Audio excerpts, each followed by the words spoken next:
Hey, welcome back to Score on Business. We're still with Terry Humphrey, an executive coach. So you work with a lot of women executives.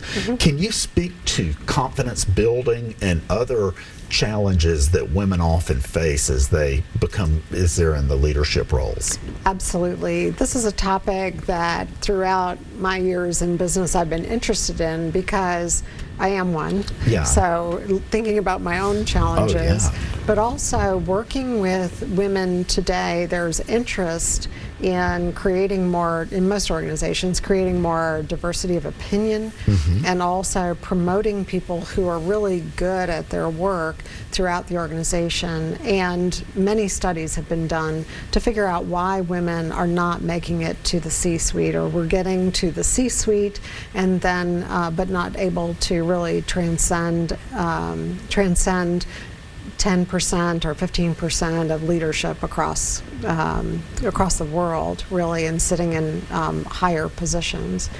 So with some of the studies and some of the clients that I've worked with, one of the areas that we see is a tendency for women to, as they're promoted up in the organization, they receive accolades for doing good work. So having capacity to do a lot of work. And so I think about where we have to transcend to an executive role is to move from being a doer to being more of a strategic thinker.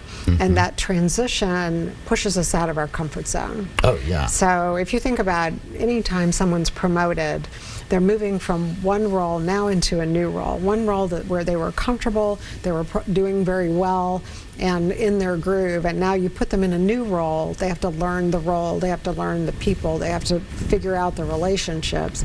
Women tend to take more of a hit, if you will, with confidence at that juncture or that transition than men do.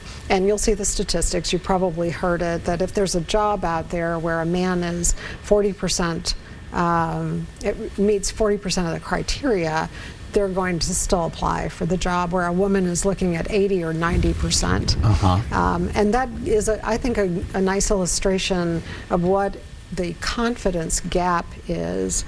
So everything from executive presence or demeanor walking into a meeting to, I mean, I think about myself, smaller stature, softer voice, all of those things. So sort of physical presence to how do I prepare now? I recently worked with a woman who was chief information officer, and one of the things that she said was, I'm going in and I'm talking to them about all the plans that I'm doing and talking about what that's going to mean for the organization. And what we realized was she was verbal processing. So she would show up in meetings and actually spend more time talking than she needed to, have more detail than she needed. And so it's learning to, that's the doer in her personality, right? And in her history. And technical people communicate with more detail. Absolutely. Yeah. That's the world she came from. Yeah. And so learning that if she's sitting in a meeting with sales and accounting or finance, and other roles, and certainly with the CEO, that what she had to begin to do is think about, what do they need to hear from me in the world that they're living in? Not what do they need to hear from me in order for me to prove that I know what I'm talking about. So that makes a lot of sense. Okay, well, why don't we take a break? Okay. And we'll be right back. Ladies and gents, we'll be right back.